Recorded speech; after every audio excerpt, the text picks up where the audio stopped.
Twakandidana ndichiri kure,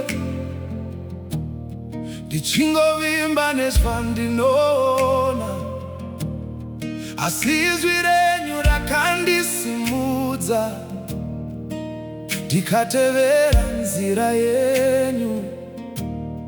Ndakasiya zvandaiziva, ndikafamba nemwoyo wakadzikama, nekuti ndinoziva Ishe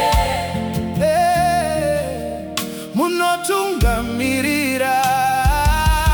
Sezva makatungamira Abrahamu,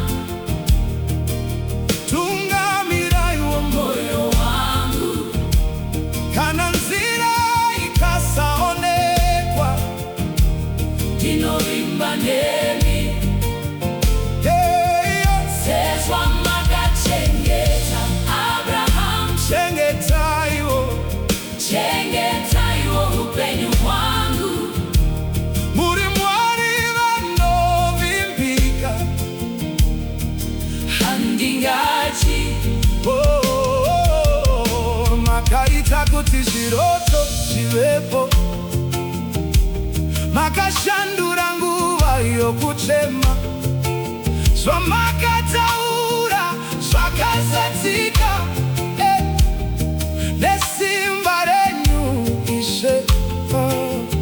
Muri Mwari vanoita nzira, panzvimbo pasina nzira.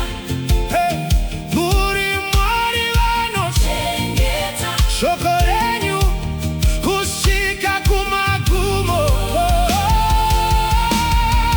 Kana rima rikandikomberedza, muchava chiedza changu.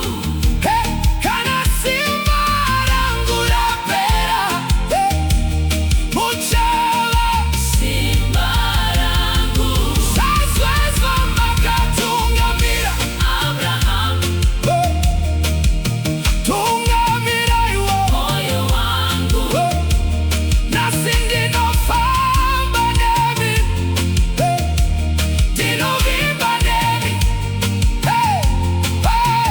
Muri Mwari vanovimbika,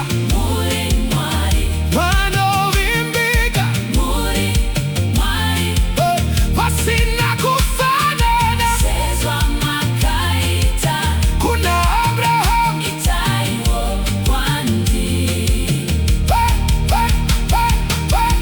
Mwari wa Abrahamu, ndimi Mwari wangu. Mwari wa Abrahamu, ndimi Mwari wangu.